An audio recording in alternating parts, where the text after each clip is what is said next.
송은재 TV 시작합니다. 윤석열 대통령이 윤석열 정부가 고민에 빠졌습니다. 참 이례적인 일입니다. 윤석열 정부 초기인데 집권 여당은 당 지도부가 거의 공백 상태입니다. 당 대표가 누구인지도 모르는 이런 상황이 됐고, 거대 야당이라고 하죠. 국회를 장악하고 있는 민주당은 이재명의 민주당이 됐습니다. 10가지가 넘는 범죄 혐의를 받고 있는 이재명이 민주당을 거의 사당으로 만들었습니다. 국회 여야 모두가 이렇게 일탈된 상황, 그러니까 정상적인 모습이 아닙니다. 여당이든 야당이든.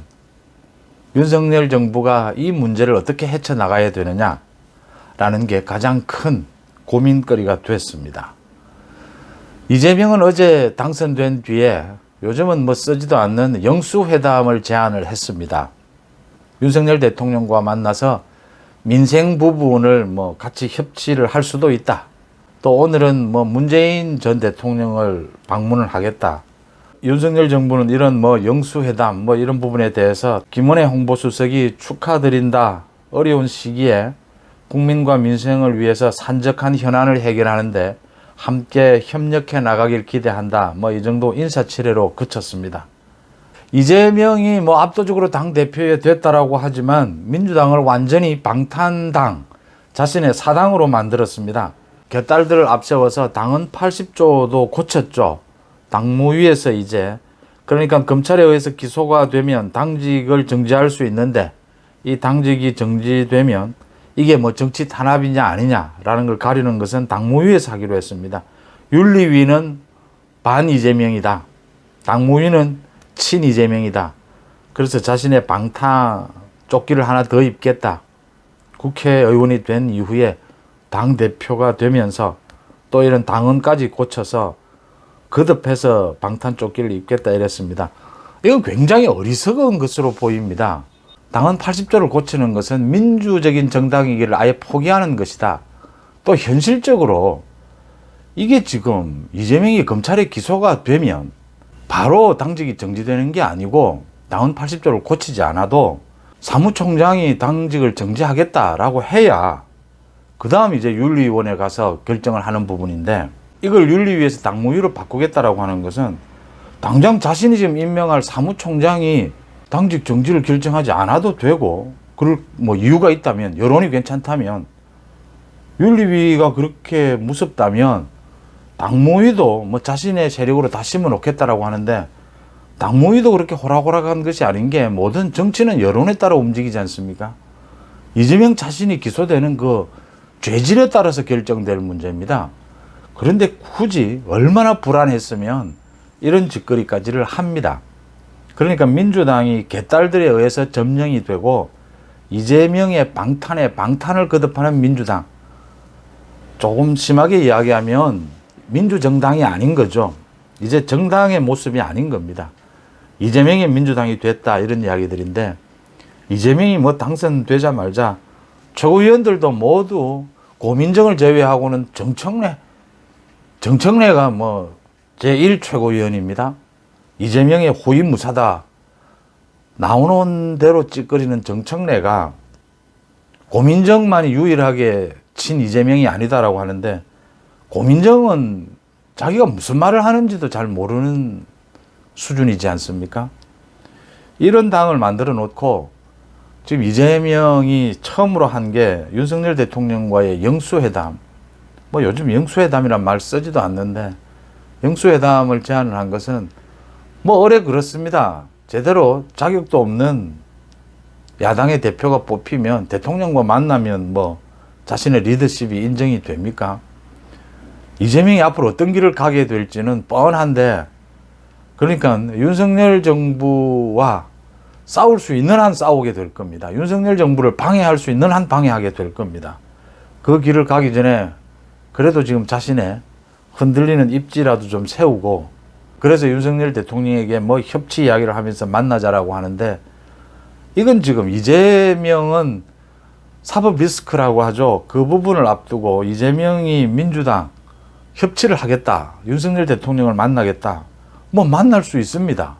그런데 그 전에 이재명이 먼저 해야 할 일이 있습니다. 협치를 하는 기본 전제 조건을 보여줘야 합니다. 뭐 당대표가 되면 뭐 무조건 대통령이 만나줘야 합니까? 자신의 입으로도 이야기한 종합부동산세 인하, 뭐 법인세 부분, 이런 법안들이 전부 국회에 다 계류 중입니다. 민주당의 반대로. 더 나아가서 금수환박에 대해서 이재명의 민주당은 어떤 입장인지를 밝혀야 합니다.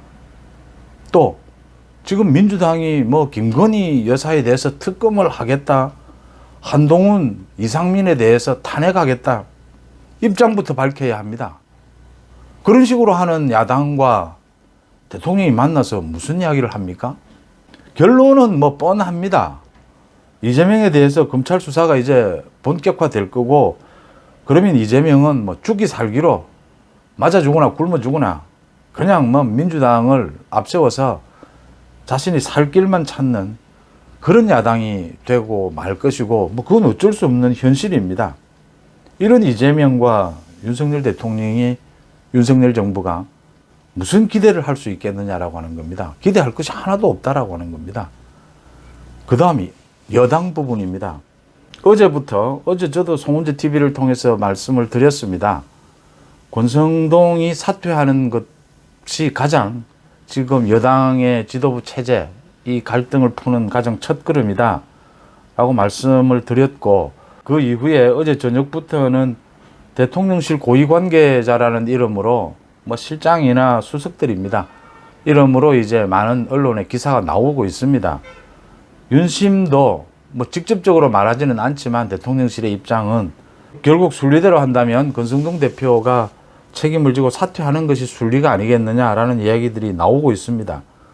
그럼에도 불구하고 지금 권성동은 사퇴보다는 오히려 당내 분란을 더 불러일으키고 있습니다. 그러니까 이번 가처분 신청이 인용된 데에 따라서 권성동이 상징적으로나 정치적인 책임을 져야 하는 것이 아니냐. 권성동이 잘못한 여러 가지 부분은 뭐 그대로 접어두고라도 정치적인 책임은 져야 하지 않느냐, 이러니까 또 권성동 쪽에서는 장제원을 공격을 합니다. 장제원을 비롯해서 박수영 의원이 당시에 그 비대위로의 전화를 촉구한 그 초선 의원들 32명 비대위 촉구를 한 것, 이건 책임을 지지 않느냐. 이렇게 권성동 장제원 갈등 뭐 이렇게 빚어지고 있습니다. 이 문제를 풀겠다라고 하는 의지가 없는 것이죠. 자신의 지금 기득권을 내려놓을 생각이 없는 것이죠. 그래서 한동안 여당도 기대할 것이 없다라고 하는 부분입니다. 여당도 이런 혼란을 언제 수습하게 될지, 저 이준석 문제가 깔끔하게 정리되기까지는 여당도 뭐 기대할 것이 없다라고 하는 겁니다. 여당복, 야당복 뭐 이런 이야기를 많이 합니다. 정치권에서. 윤석열 대통령이 여당복이 없는 건 알겠는데 지금 야당복은 있는 거냐. 이재명은 앞으로 가면 갈수록 윤석열 정부 헐뜯기, 윤석열 정부 발목 잡기를 하게 될 겁니다. 여당도 마찬가지입니다. 이준석을 비롯해서 권성동까지 아무런 도움이 안 됩니다. 오히려 회방하고 발목만 잡고 있는 상황입니다. 그러니까 여야 국회 전체가 윤석열 정부 발목 잡기만 할 것이다 라고 하는 점입니다. 상당 기간. 정말 심해지면 총선 때까지 국회가 윤석열 정부에 아무런 도움이 되지 않는 발목만 잡는 이런 상황이 연출될 수 있다고 하는 겁니다. 윤석열 대통령, 윤석열 정부의 고민이 여기에 있다. 윤석열 대통령은 다른 방법이 없습니다. 국회에 어떤 도움을 얻겠다, 협력을 얻겠다라는 것은 현재 상황에서는 어려워 보입니다. 오히려 방해만 되고 사사건건 발목 잡기만 하게 될 것이다. 말 그대로 이제 국민을 보고 윤석열 정부는 갈 수밖에 없습니다. 법의 지원, 법 제정의 지원을 받지 못하는 상황에서 할 수 있는, 시행령으로 가지고 할 수 있는 민생부터 챙기는 윤석열 대통령은 국민을 바라보는 그런 국정 운영을 할 수밖에 없다. 윤석열 대통령은 지금 대통령실을 대대적으로 개편하고 있습니다. 추석 전에 거의 마무리를 한다라고 합니다. 일단 대통령실 부분은.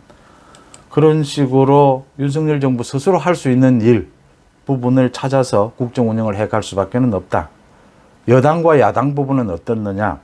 검찰과 경찰의 수사에 맡기는, 그러니까 넓은 의미의 사정정국으로 그 부분은 대처할 수밖에 없습니다. 이재명에 대한 검찰과 경찰의 수사, 문재인에 대한 검찰과 경찰의 수사, 이준석에 대한 경찰의 수사, 이 부분으로 여야의 정치권은 대처해 나갈 수밖에 없다라고 하는 부분입니다.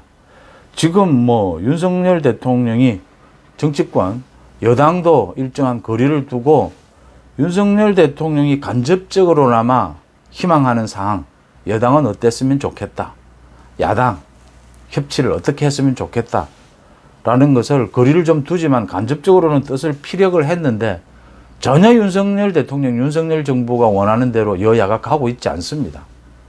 당연히 많은 국민들이 바라는 모습대로 여야가 가고 있지는 않습니다. 정반대의 길로 가고 있습니다. 윤석열 정부의 선택은 하나입니다. 이재명이 뭐라고 이야기하든 이재명은 죽기 살기로 윤석열 정부와 대립각을 세우게 될 것입니다. 여당의 이준석 패거리들도 죽기 살기로 윤석열 대통령과 각을 세우게 될 겁니다. 이런 상황에서 여야 정치권 부분, 국회 부분은 검찰과 경찰의 사정정국으로 국민들이 원하는 수준으로 적폐청산을 한다. 여야 모두입니다. 적폐청산을 한다라는 것으로 대처를 하고 법의 지원, 국회의 지원을 받지 못하는 한계가 있긴 하지만 윤석열 정부가 시행령, 대통령령을 통해서 할 수 있는 민생 챙기기, 경제 챙기기 모든 것을 하나 둘 풀어나가면 결국 국민들의 힘에 의해서 저 정치권의 문제는 해결될 것이다. 또 시간이 상당히 필요할 수밖에 없다라고 하는 점입니다. 여야, 한심한 여야 국회 모습에 대해서 윤석열 대통령, 윤석열 정부의 고민 한번 짚어봤습니다. 송재TV 마칩니다. 고맙습니다.